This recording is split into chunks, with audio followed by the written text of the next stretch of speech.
বাড়ির ভিতরে ঢুকে আমি কান্না শুরু করে দিয়েছি। বোনগুলো এসে বলে, ভাইরে আর কাঁদিস না। আমাকে বাড়া পুরুষই সান্ত্বনা দেয়, আর কাঁদিস না, মা তো চলে গেছে, আর মাকে তুই পাবি না। আমি বোনদেরকে বলি, এ বোন, এ ভাই, মা মরে গেছে, এই জন্য যতটুকু কাঁদছি তার চাইতে একটা কথা মনে করে বেশি বেশি কাঁদছি। আমি যখন কোনো বিপদে পড়ে যাই, বিপদ সামনে আসলে দৌড় দিয়ে মায়ের কাছে আসি, মা বিপদে পড়ে গেছি, তুমি আল্লাহর দরবারে আঁচলটা উঠায় দাও। আমার বিশ্বাস, আমার মা যদি আমার জন্য দোয়া করে, সাথে সাথে আল্লাহ আমার বিপদগুলো দূর করে দেয়। বোনরে, আজকে মা চলে গেছে, আমার বিপদে পড়লে আমি কার কাছে দরখাস্ত পেশ করব? যুবক, তাই বলি তুমি মায়ের কথা চিন্তা করে জীবনটা পরিবর্তন করো।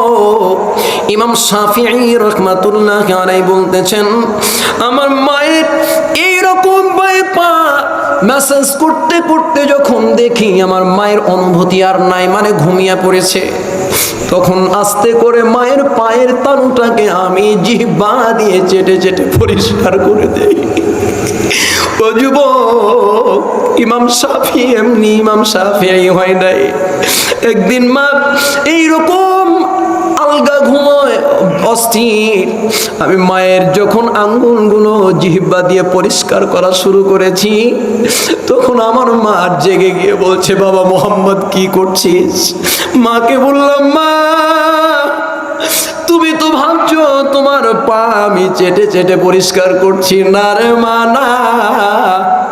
রাসূল বলেছেন, আল জান্নাতু তাহতা আকদামিল উম্মাহাত, তোর মায়ের পায়ের নিচে জান্নাত খুঁজ বান্দা।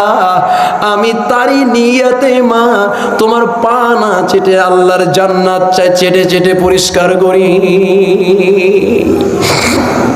আল্লাহ পাক আমাদেরকে এ মায়ের কথা স্মরণ করে, যাদের মা কবরে চলে গেছে, এই মাদ্রাসাকে ভালোবাসেন, মহব্বত করেন, মাদ্রাসার ওস্তাদ ছাত্রদেরকে মহব্বত করেন, কমিটিকে মহব্বত করেন, সুপরামর্শ দেন, মাদ্রাসা বড় করার পরিকল্পনা করেন। আল্লাহ সুবহানাহু ওয়া তাআলা আপনাদের দিলকে চমকায়া দেবে, আপনাদেরকে আল্লাহ ভালোবাসবে। এই নিয়তে ভালোবাসেন। আমার মা কবরে চলে গেছে, আমার বাবা কবরে চলে গেছে, আল্লাহ মা বাবাকে তুমি জান্নাতুল ফেরদাউসের মেহমান বানায় দাও।